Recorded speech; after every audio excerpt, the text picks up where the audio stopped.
Today we have a really special guest. I've known Kevin Weil for many, many years. He came to our wedding. I know, but we'll keep that. We won't talk about that today. And it is really special to have him here to share his story. Since we're going to be doing an interview today, I'm not going to do a formal introduction, but I'm going to let Kevin tell you a little snapshot about his story, about how he got from where he was sitting as a student seat to here sitting in the front of the room. Sure. So, I grew up in Redmond, home of Microsoft, and my dad was there for probably 20 years. So I learned to program when I was young, but then got super into physics and math. So I went to Harvard for undergrad, studied physics and math, came out to Stanford, where I thought I was going to be a physics professor for the rest of my life. Like, I was studying theoretical physics. It's all I wanted to do. Then met my now wife, who was a Mayfield Fellow here at Stanford, was part of this world, and she kind of opened my eyes to everything that is Silicon Valley around all of us. I really just had blinders on and had no idea, and I kind of got hooked. The idea that I could join a company and start creating things and shipping things. So I jumped out, started working at a couple startups as an engineer, got the opportunity to join Twitter. Started working on data and analytics back when Twitter was about 40 people. Somehow, in the middle of all that, ended up moving to the product side, and the fun parts of working at a small and fast-growing company somehow ended up running the product team after about 7 years, and then moved to Instagram a little over a year ago. So it's been a wild ride. So let's flash back to when you were at Harvard. You were at school there at the same time as Mark Zuckerberg. What did you think about his decision to leave school to go start a company? Yeah, I'm gonna embarrass myself. This is the part where you realize you're all way smarter than I am. I'm a year older than Mark. So we were at Harvard at the same time, and he dropped out after a couple of years. So he'd started a couple things at Harvard, got in trouble for a bunch of them, then started building Facebook. It took off like wildfire throughout the campus, and he came out here, I think, for a summer, maybe after his freshman or sophomore year, and then didn't come back. And so I think that was after his sophomore year. I'm a junior at this point, and I'm sitting here going, everyone knows him. He's kind of infamous on campus. I'm sitting here going, he's giving up a Harvard degree to go work on some company?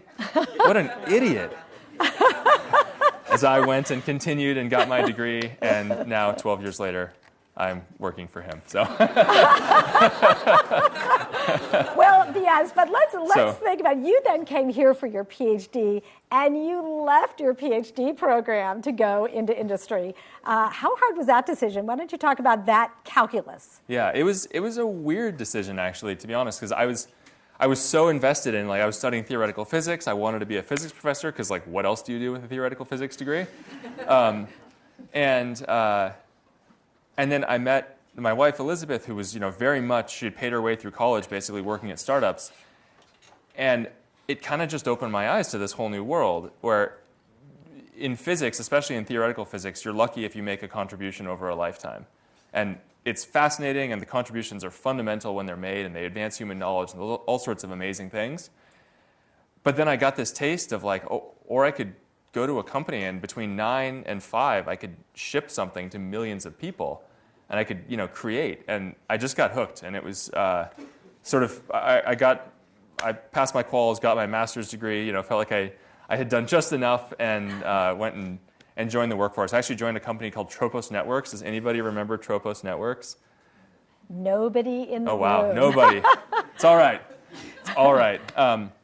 It was doing municipal Wi-Fi, and the interesting thing was it was founded by a bunch of PhD physics dropouts. So it was about as smooth of an entry into the workplace as you could have imagined, because I was working with a bunch of other dropouts like myself.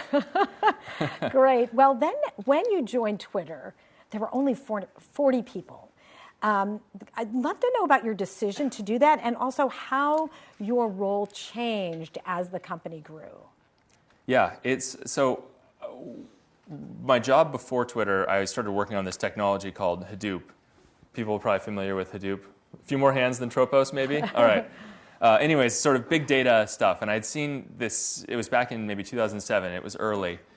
And I saw the power for this technology to change the way that we asked and answered questions about our business at this company I was at.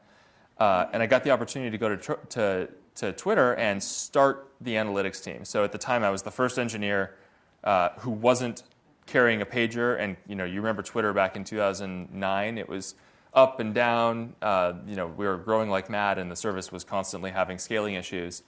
So I was the first person that got to come in and try and understand what the data looked like. How were people using Twitter, and how could we understand it to help us build a better product? And it was 40 people, so we were all kind of figuring out as we went. I'll tell you one quick story from the back then. So I was literally the first person that was working on the data. Everybody else had just been trying to keep the service afloat as they dealt with massive growth. And about 2 weeks in, they had a board meeting, and someone said, "Hey, Kevin, you're here. You're the analytics guy. Can you go figure out how many users we had this quarter?" And it meant to I had to go do this SQL query, and it was a particularly expensive SQL query because I had to look at the number of distinct user IDs that had used the service over the last 90 days. And at this time, there was no offline data store. Like everything, the thing that I had to query was the same thing that was serving Twitter, which, by the way, was the same thing that was basically on fire because we were growing so fast.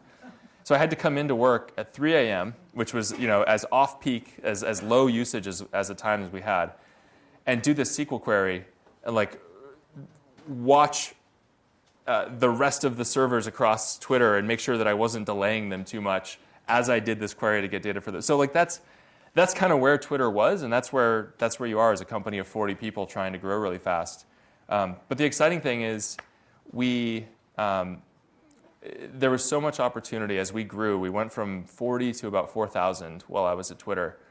I started doing analytics, and then as we kind of built that out and we got to a place where internally we knew how Twitter was growing and what led to success on the service, how people were using the product, and what we could do to make it better for them, we started realizing, there are a lot of businesses and other people that are using Twitter for their livelihood. What if we could use analytics to help them understand how Twitter was helping them and how they could use it better?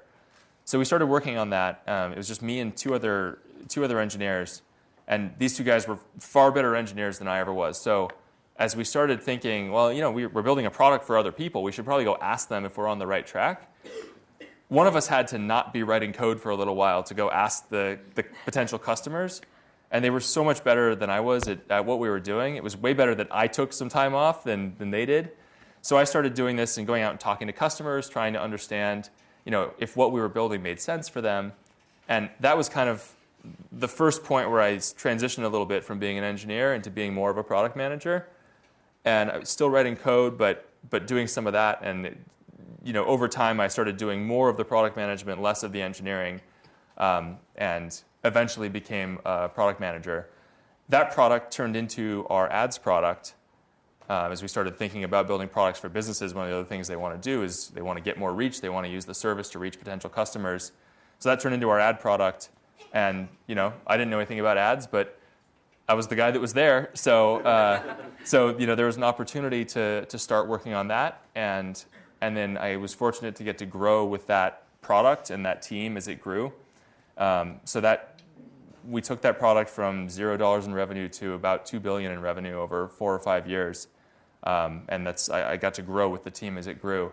And I spent my last maybe 18 months overseeing the rest of the product team as well. So not just the ads and business side, but the consumer product, and then things like Vine and Periscope. So I could have never in a million years predicted that I would have taken that path, that I would have gotten the opportunity to take that path. But I think that's the fun of joining a small company and seeing it through a lot of growth. Opportunities come your way. People took bets on me, and I worked really hard to try and make those bets good. So how did your thinking have to change as that role changed, right? As an individual contributor writing code to then leading the product team, how did your thinking about the product and the company shift? Yeah, it's a really good question. I don't think I noticed this at the time. It's more of something that, looking back, I have realized. But there's a funny thing when you're an engineer, you know how all the systems work. And then when you're a product manager, you're not really responsible for knowing how the systems work. Your job is to be the voice of the customer. You're supposed to be thinking about what jobs your product is hired for. Like, why do people use your product? What are they trying to do? What problems does it solve for them? And how can you solve those problems better? But coming from an engineering world where I knew how the systems worked, it was actually in general, it's a strength. It's good to be technical because you're still building products. But the challenge I think that I had to overcome at least was because I knew how the systems worked, I would sort of short circuit certain ideas because I knew they'd be harder than other ideas. And I had to learn to actually not use that part of my brain or part of my history, because it's way better if you can think about what problem you're trying to solve and why, independent of whether it's easy or hard. Figure that part out later. But you want to sort of keep the purity of thinking about the problem you're trying to solve and not be like, well, I know this one's easier, so maybe we'll try and go in this direction a little bit because we can do that faster. So I had to sort of try and shut that part of my brain off. And then it kind of happened automatically because as we grew, I'd actually seen less and less of the code as time went on. But in the beginning, I really had to work at it. Right, so you could throw it over the fence to the engineers and say, figure out how to make it work. Well, no, it's definitely not that. It's definitely not that. I think it's really important to be able to work directly with your team. But you just don't want to be throwing out certain solutions just because you know they're hard. At the end of the day, you do absolutely work really closely with your engineering team, and maybe the perfect solution is actually not feasible from an engineering perspective, and you find the sort of 80-20 value proposition that you can actually build. You just don't want to be throwing things out at the beginning. You want to do that sort of towards the end once you figure out what the right thing is with the team. So you then chose to leave Twitter to go to Instagram. Can you talk a little bit about your thinking about that? How did you evaluate that opportunity? And why did you choose that as opposed to going to another startup? Yeah, I had an amazing 7 years at Twitter. It's a great company. I think it's important for the world. But I worked at a couple small companies before that, but Twitter was really the only company that I had ever seen at scale. Certainly the only company I'd ever had any amount of responsibility at. And I kind of wanted to see how other companies did things. Some of the things Twitter did, it did really well. Some of the things other companies do better, and I didn't have any sense of that. So I really wanted to see other companies. But after 7 years, my intention was actually to take 6 months off. So I had quietly resigned and was sort of finishing out my time at Twitter. When I happened to have dinner with Kevin Systrom. He's a friend of my wife's, and we'd known him for years, and he just came over for dinner. And at the end of dinner, he was like, hey, we have this role open. Would you ever think about it? And I was like, no, I work at Twitter. I couldn't work at Instagram. But then I was kind of like, wait, why would I not learn more? Instagram is an amazing company. Facebook is an incredible company. So I went in and just got to know the team a little bit, loved everybody I met, and also realized Instagram is, it's a company of about, now it's 400 or 500 people. At the time, I think it was maybe 200. So it was a company of 200 people with an audience, the community of hundreds of millions at the time. Now it's over 700 million people that use Instagram every month. And I don't think there's any place in the world where you have the value of being a small company. You can be nimble, you can move quickly, all the good things that come with being a small company, and yet you have the impact and the opportunity to make a difference at that a large company has because we serve an audience of 700 million people. So that combination to me was just, I don't think there's anywhere else in the world that you can get that. And that together with the people I'd be working with who I adore is just too much to turn down. So I've been loving it. Great. So let's just talk about Instagram for a minute. There have been lots of photo sharing apps out there. And Instagram has just really, been the dominant player in this space. What do you attribute that to? What's the key to that success? I give a lot of credit to Kevin and to Kevin Systrom and to Mike Krieger, who are the two founders. I think there are a couple things. They have this, one of the values we have at Instagram is to do the simple thing first. And I think it's an incredibly valuable thing to take with you through life. Systems only get more complex as they grow. So you have to start simple, because if you start simple, it will get more complex. If you start complex, you're in trouble. So the idea of doing the simple thing first is boiling down the problem you're solving to its most sort of essential pieces and making sure you get that right before you worry about all the other details. You can also use it when you're trying to build something. We have a lot of ideas. Not all of them are good ideas, but you don't know at the beginning as you're starting to think about it which is which necessarily. And so doing the simple thing first means sometimes also building the simple thing first, seeing if your hunches are right, seeing if it resonates with the people that use Instagram. And if it doesn't, because you built the simple thing first, you can throw it away and you haven't invested too much time in it. If it does, you can continue to build on it. So it leads to this sort of quick iteration cycle where you test ideas rapidly and you hopefully converge to the right thing, to something that's meaningful for people quickly. The other thing that I think they do insanely well is focus. It's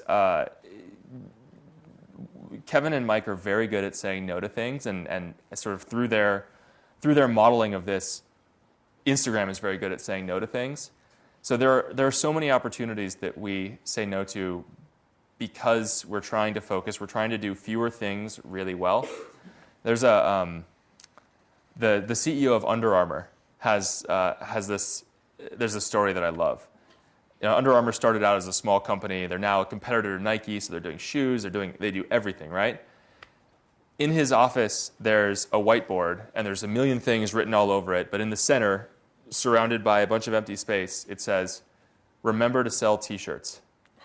It's through everything else they're doing. Remember to serve the customer. Remember why you exist, and keep that the focus. All the other things that you have to do to build a successful company, you do them so that you can fulfill your mission, so that you can build a great product for all the people, in our case, all the people that use Instagram. And I think one of the things that makes Instagram special is we keep that at the center of everything we do, and we don't let the other things be their own purpose. The other things are in service to building a great product. So can you talk a little bit about the relationship between Instagram and Facebook? It must be quite interesting. How integrated is it, and how independent are you? Yeah, we're very independent, and we get a ton of value from Facebook. And those two things don't seem like they mesh immediately, but it's the best of both worlds, and I've never seen anything like it. Mark Zuckerberg and Kevin Systrom deserve a lot of credit for like how they have set this thing up, because it really is the best of both worlds. So we rely heavily on Facebook for things like infrastructure. You know, they have data centers around the world. They have scalable systems that we can just begin using if they meet our needs. And that means we can go faster.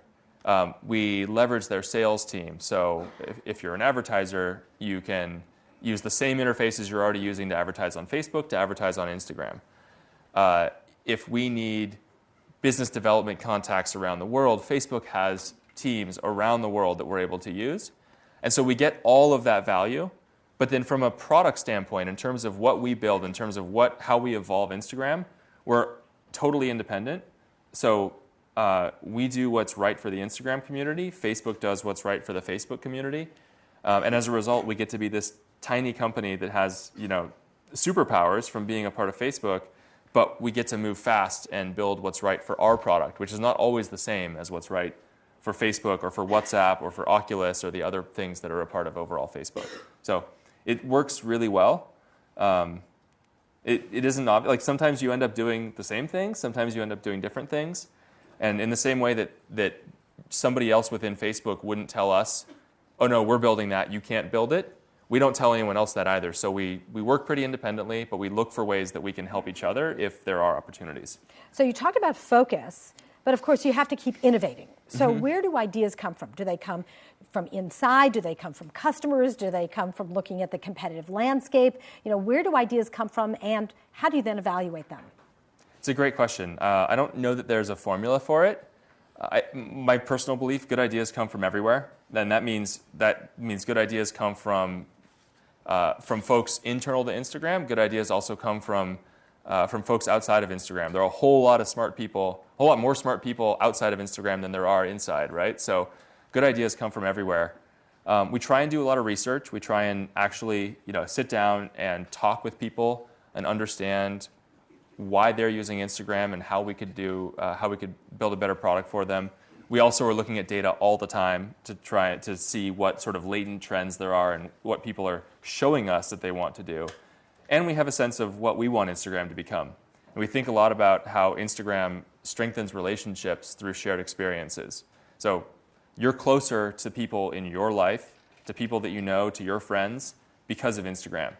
You're also probably closer to the things, the interests you have, the passions you have, sports teams you care about, musicians you care about, because of Instagram.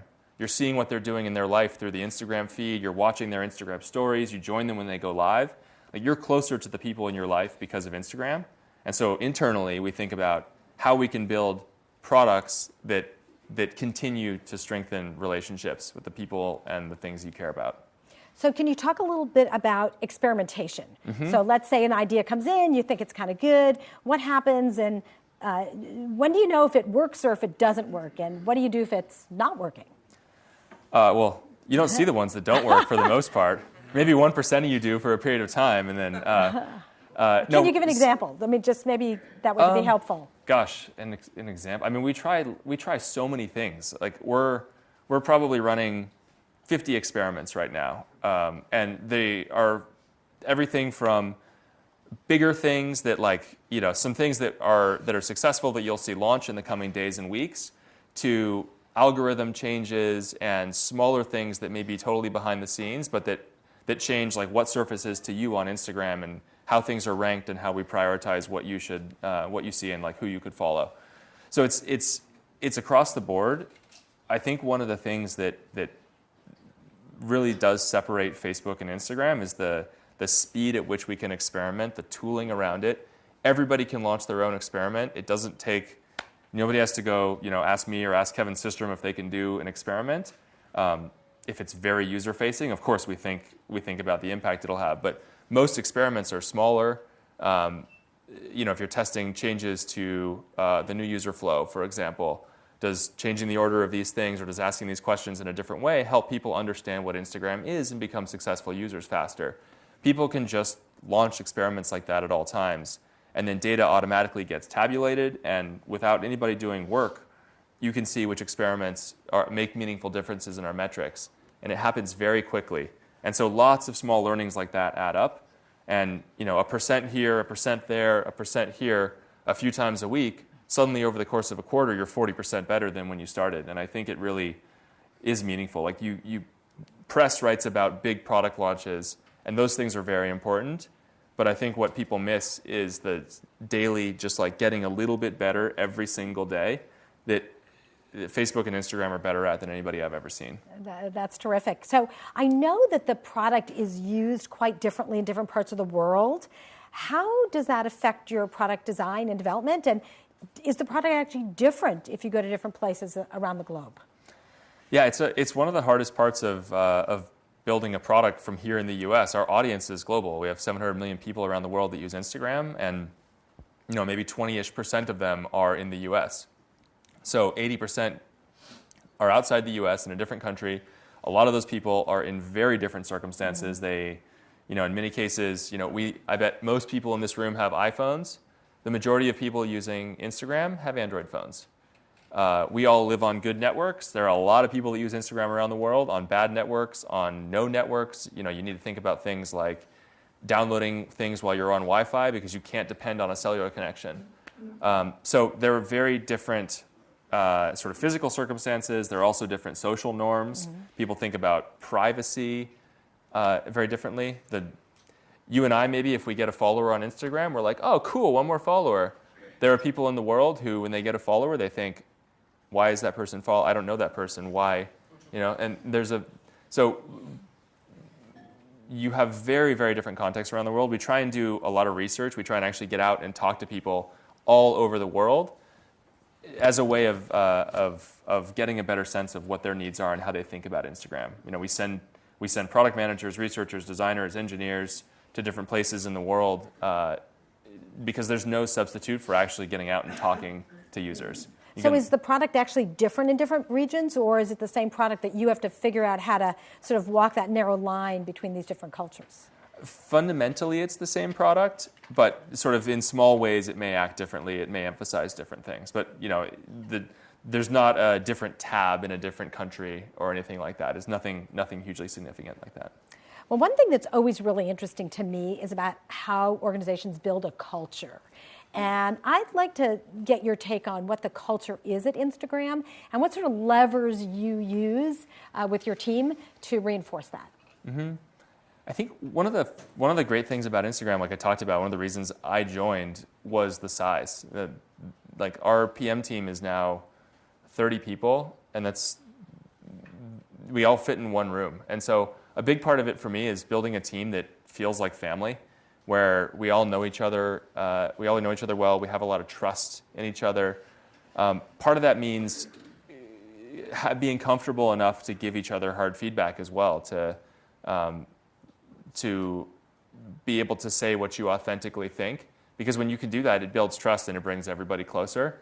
You kind of have to do that when the team is small, or when the team is large, you're never going to have that. So we have that opportunity, and I think the culture, again, Kevin and Mike deserve all the credit for this because it was true long before I got there. But it's a company that feels like a family, and that sounds cliche, but it's a great group of people.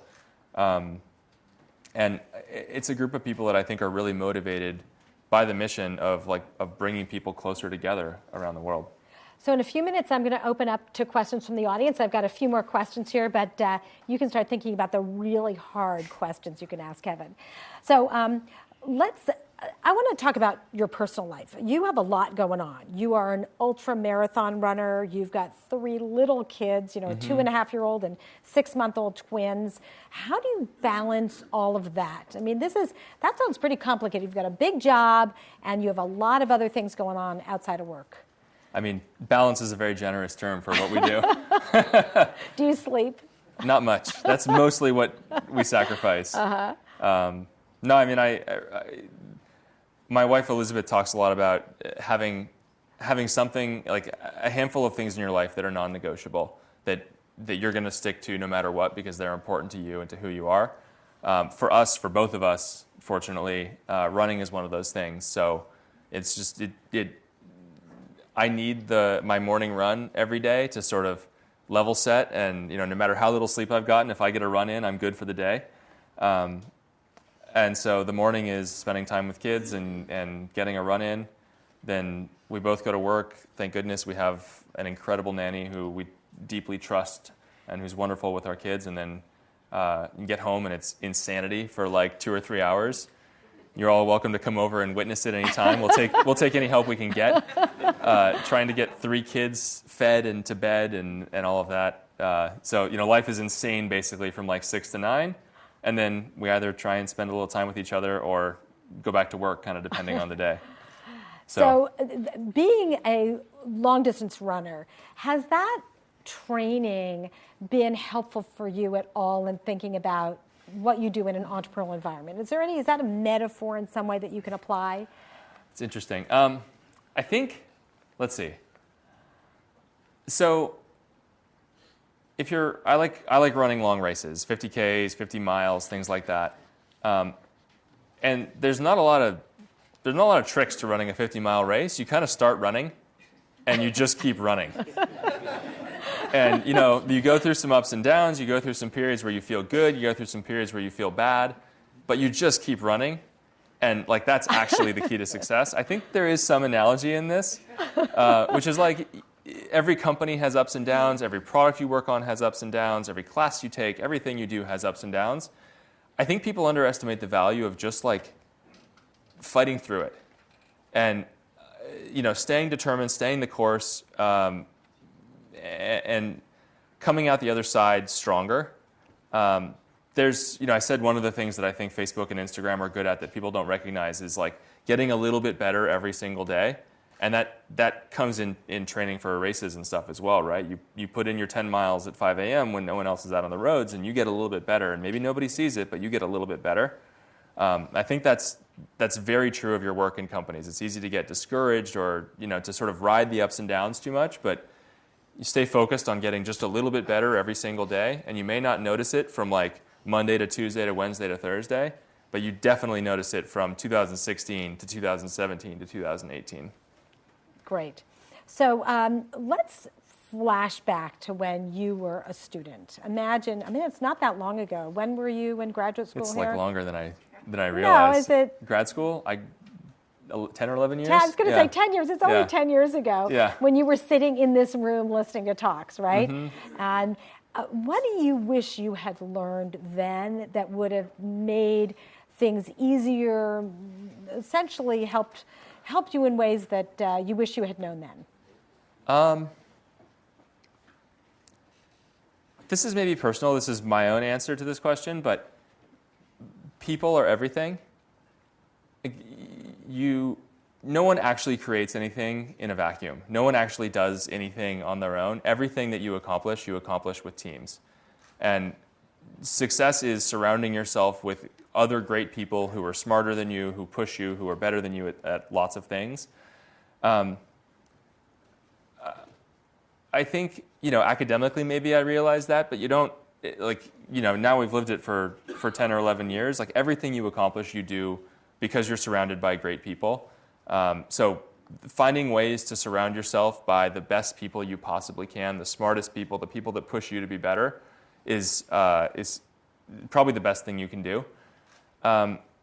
It's also like as I grew within Twitter, every job that I had was the biggest job that I'd ever had. I was managing more people than I'd ever managed. I had more responsibility than I'd ever had before, and it was happening really fast, and it was intimidating. It's always like that question of, well, I figured out how to do this job, but now I've got this responsibility. Like, what am I, I'm not sure I can do this. You go talk to other people, and you realize you're doing this job, but there's somebody up here who's doing this. And if they can do this, I'll figure this one out. So people also give me, personally, people give me a lot of perspective. And they, I don't know, I feel like the more I've been exposed to different ways of thinking, different approaches to the world, realizing, I don't know, I don't think I would have been able to do the things that I have if I hadn't focused so much on learning from other people and being around people who are better than me in every possible way. Cool. Who has a first question? Great, over here. So I'll ask a question I asked a Facebook interviewer, and I didn't get a very good answer to. So just warning, heads up, gird your loins. So I'm curious, what frameworks or guidance or codes of conduct you employ within Facebook and Instagram around how you employ consumer behavior psychology to nudge users in one way or another in a way that you feel is appropriate, conforms with your values, and is ultimately ethical to some standard. Mm-hmm. So I'll speak about Instagram because that's the only place I've worked.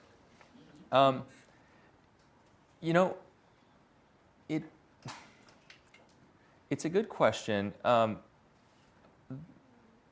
not sure that it comes up, and that's sort of an abstract way of thinking about things, and we tend to approach problems much more pragmatically. So I'm just trying to best answer your question here. Well, let me ask you. So let me see if I can sort of phrase it in a way that might be easier. Sure. Do you have an ethical code of that ends up influencing the way the product gets shaped? Does that? Yeah, sure. I mean, we try and go back to our mission as much as possible, because I think when you, if you have a mission that you believe in and you try and use that mission to guide decisions, then you're going to make decisions in a consistent way, and you're going to make them with an eye to the future that you're trying to create. So our mission is to strengthen relationships through shared experiences. So we think if we were making a decision, feed ranking, for example, is a place where you can think about these kinds of problems. If you follow a bunch of people on Instagram, you follow brands that you care about, you follow sports teams, you follow musicians, celebrities, and you follow some of your closest friends. It's a hard problem figuring out what you optimize for when you're trying to rank the feed. And if our mission is to strengthen relationships, we think a lot about, how do we bring you closer to the people that you care most about? And one of the things that we have thought a lot about is that leads you to making sure that you see what your friends are up to. And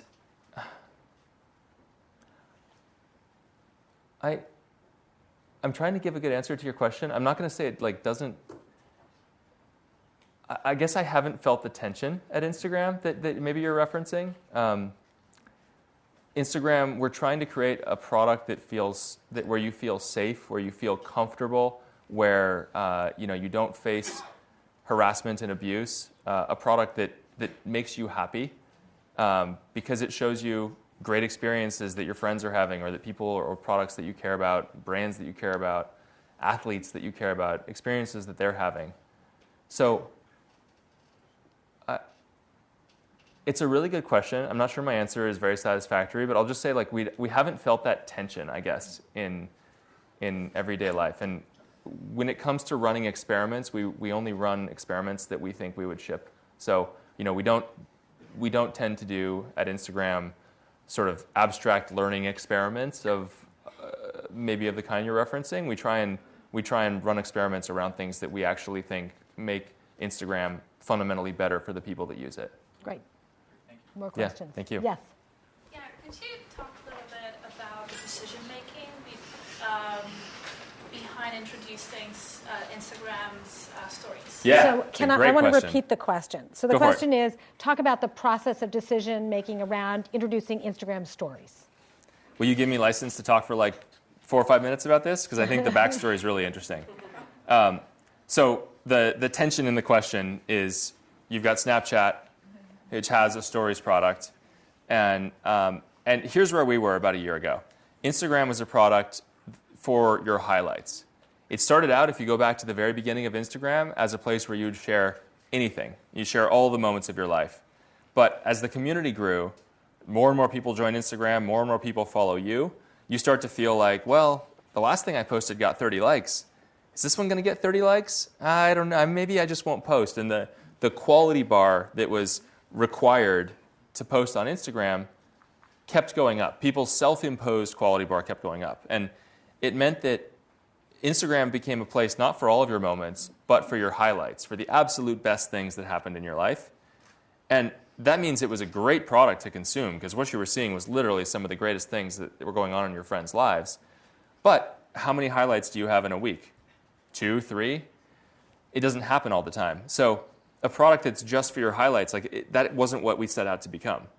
So we wanted to get back to the world where Instagram was a place where you felt comfortable sharing all of your moments. And when you think about, so if that's your goal, you think about, well, why aren't people doing that today? Well, you're probably not going to share, if you're going to share all of your moments, you're going to share more of your sort of raw, daily, here's what I'm doing. This isn't anything super special, just here's what I'm doing. Your friends care about that, right? Because they care about you. If you're going to share that, you're probably not going to share that 10 times a day to a feed, which is the way Instagram always historically worked. Because there are social norms around a feed, right? So rather than being feed-oriented, if you're going to build a product that people share to consistently multiple times throughout the day, it needs to be more person-oriented than feed-oriented.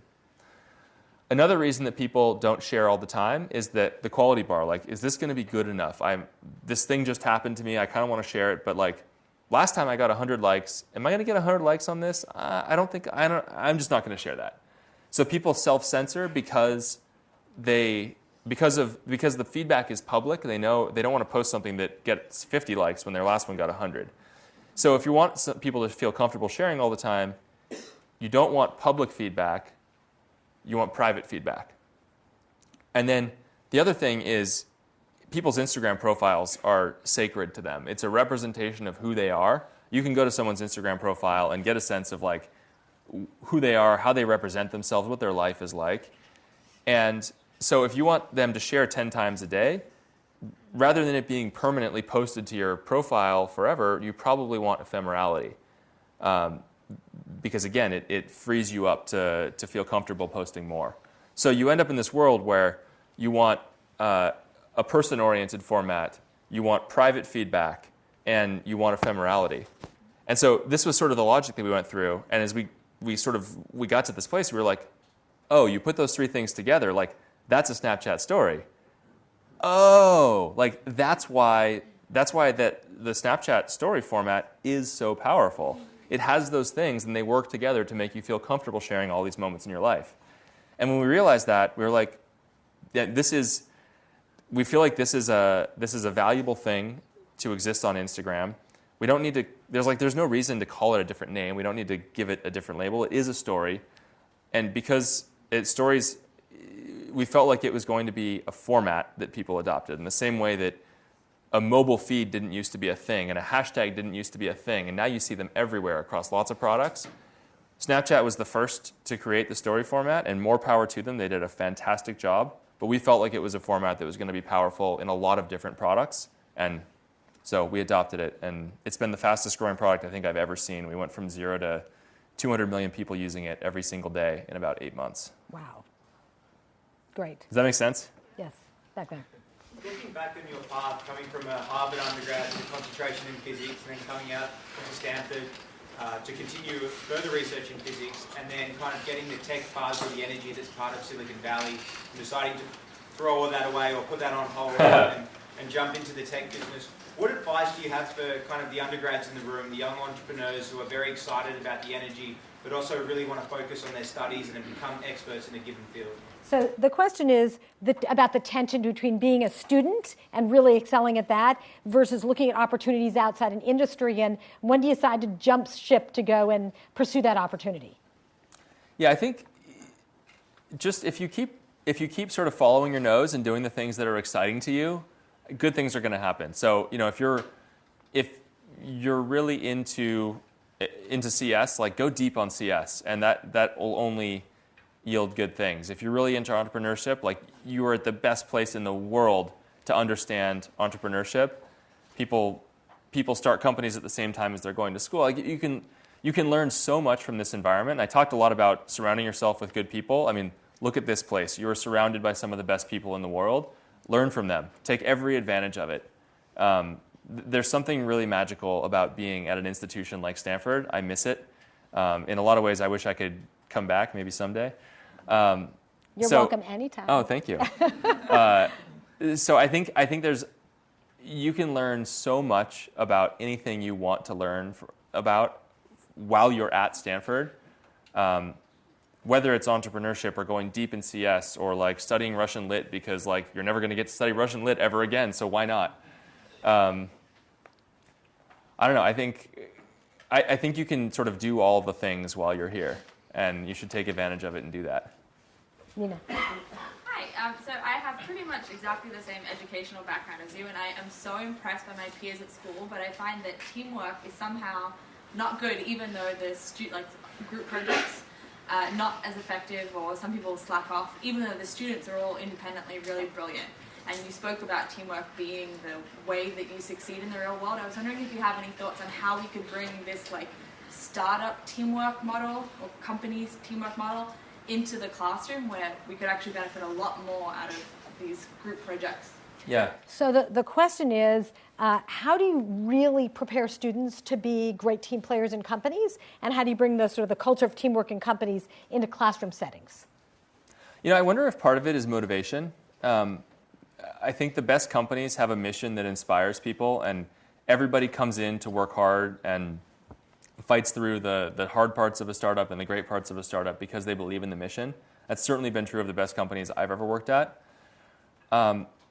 And there's a lot of research that shows if people are motivated by other things, if they're motivated by money, if they're motivated by a grade, you don't get the same quality of work out of anybody. So I wonder if part of it is figuring out why you're doing what you're doing and making the motivation something much bigger than getting a great grade in a class, but making it about learning for your future, making it about whatever it happens to be that's something bigger than just the immediate classroom setting.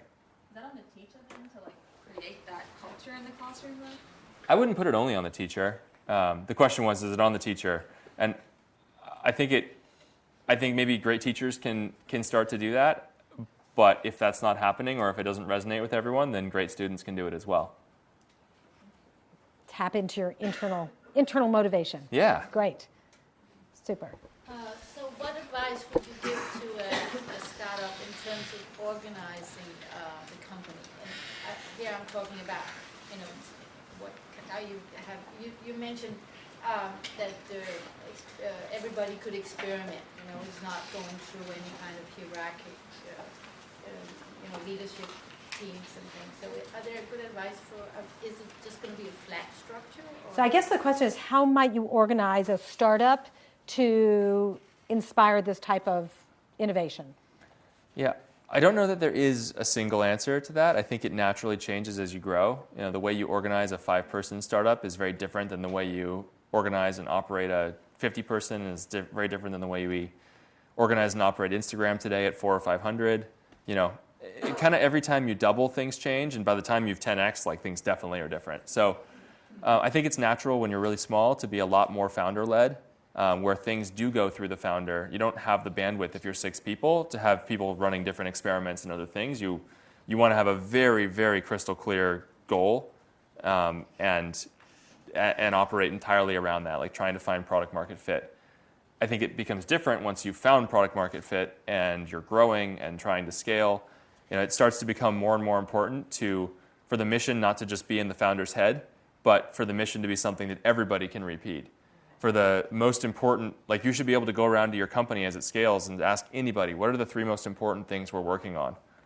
And if people give different answers, then you've got work to do. And everybody should be able to give the same answer. Everybody should be able to talk about the mission and how those things that you're doing, the 3 most important things, relate back to the mission. And so the more you can get everybody focused on the same things and understanding the mission, the more you can distribute decision-making down into teams and hopefully move faster in parallel with everyone going the same direction. Like you don't want to move faster with everyone going different directions at all times. You want to move faster with everyone going in parallel, and that's what the mission's for. Great. Another question? Back there. My question's about competition. So Silicon Valley is littered with incumbents who define a product category, as your company does, and small, scrappy companies come up with disruptive innovation and knock them off that perch. Does competition keep you up at night? You talked a little bit about how you've dealt with Snap. How do you as a company deal with that kind of competitive? So how do you think about your competitors? You definitely think about your competitors, but you don't let it drive why you do what you do. I think you're silly if you say, "Oh no, I'm not going to think about it at all. I'm just not even going to know." Because your competitors, if they're doing well, it's because they've tapped into something, and I think the important thing is to understand what that something is, understand how or if it relates to what you're trying to do, and if there's something that you can learn from it. But it's really important to stay focused on what you are trying to accomplish in the world, the mission of your own company, and not get too distracted. But if you're not learning from what's working, if you're not learning from how people are changing and evolving and finding different use cases for things like sharing experiences, then you're silly. So it's sort of it's knowing what's going on, but then understanding how or if it applies to the goal that you're trying to solve. Right. I was wondering, how does fake news impact Instagram, and how is it being addressed, and how is that problem similar or different from what Facebook faces? So, you want to repeat the question? Yeah. Yeah, so how do you deal with fake news, and do you have the same sort of issues that Facebook has? Yeah, it's a very different problem on Instagram, and a lot of that is because of the structure of the product. So on Instagram, we don't have links. The best you can do is you get one link in your bio, but you don't get to attach a link to the post that you make. You also can't reshare things on Instagram. So if you post on Instagram and I see it and I love it, there's no way for me to take your post and share it to my friends. It reduces virality. That's intentional because we want Instagram to be a place where you feel comfortable sharing your experiences. And it's less about you being able to take someone else's experience that they shared to you and share it to all your, it's more about experiences and less about sharing a link. And both of those things are key to the way that news, real or fake, spreads on platforms like Facebook and Twitter. So it's less of a thing. That isn't to say that we don't think about it, but it's a much smaller issue on Instagram today, in large part because of the way the service works. So let me ask you about this. You talk a lot about using Instagram to connect people together and to build communities. Today happens also to be the day that Facebook released their quarterly results, which is all about making returns and return on investment. How do you think about monetization as you're developing the product? Yeah, Mark has a great line about this, which is Facebook and Instagram as well exist to fulfill our mission. For Facebook, it's about making the world more open and connected. For Instagram, it's about strengthening relationships through shared experiences. You make money, you build a business so that you can keep the company going and do a better job of fulfilling your mission over time. Like, you will not be able to fulfill your mission if you don't also have a strong and growing company. So revenue isn't the purpose of what we do, but it does power what we do, and we certainly couldn't do it without having a business. Also, the model the way we make revenue is through advertising. Advertising appears in the Instagram feed. It appears in between Instagram stories, so it appears with the content. It's part of the consumer experience. And so we hold it to the same bar that we hold every bit of the Instagram experience to. It's no different. So the ads products for us are products in the exact same way that any other product we build at Instagram is. We don't live to build ads products, but they're a critical part of what we do, and they're, we wouldn't be Instagram without it. Cool. Another question. Any students back there? Stand up really tall. So it seems like for all of your background, you had a lot of experience in physics and math, but there seems to be a switch to the product side afterwards. And after that switch, you were quickly able to excel actually in your role and pretty quickly get to the top. Can you share a little bit what were the most important things that helped you with that switch first and while you were excelling in your position? So the question is about you really trained as an engineer, as a scientist, as a physicist, and then you ended up doing really, really different things. What allowed you to excel when you changed into this new role? Yeah, can I actually go back to the last question for just a second? I left out something important, Sure. and then I'll get to this question, which is you talk about strengthening relationships through shared experiences and the way that monetization weaves in. Products, we all have brands that we love, and we all have products that we love. And it's actually a big part of our lives.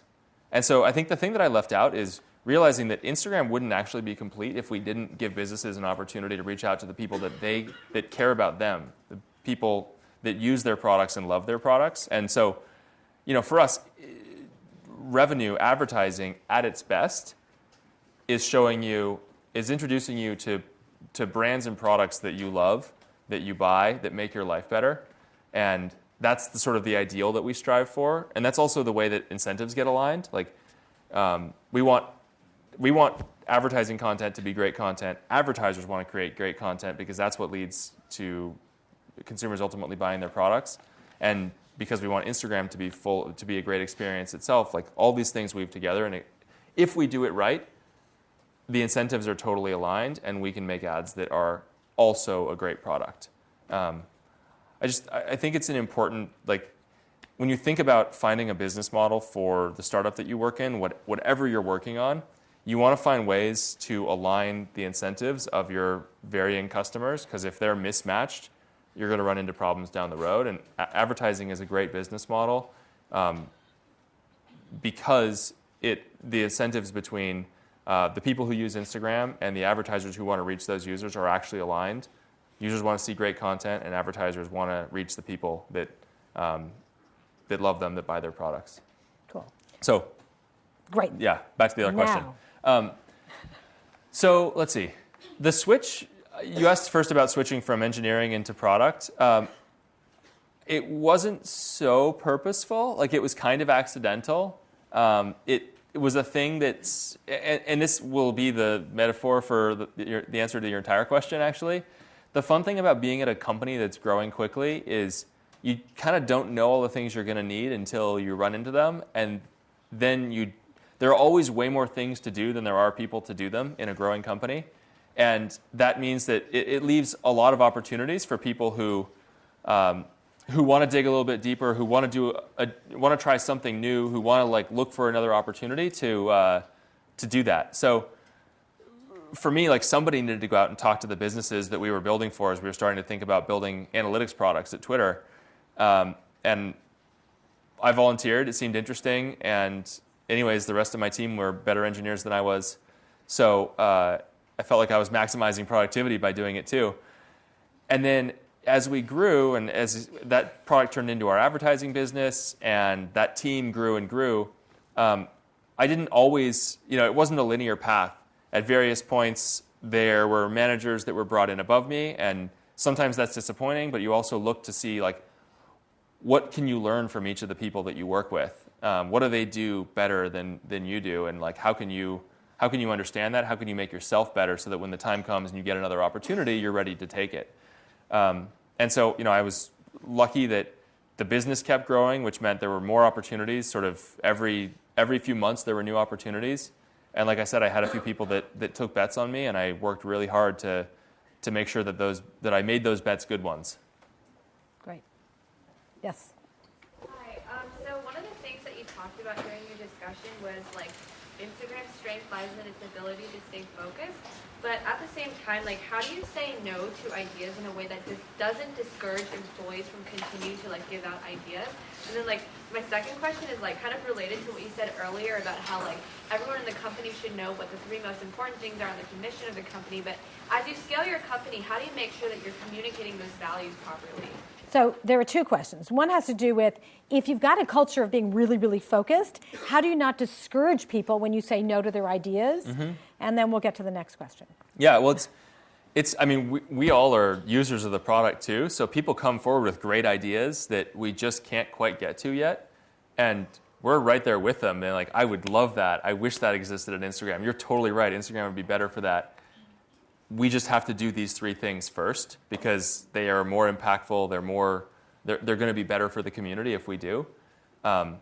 It's very rare that someone comes up with an idea that's just like, oh no, I don't think that's right. It's usually, that's a great idea. We just need to do these things really well first. And so if you do those and if you do them quickly, often you can get to the other ideas over time.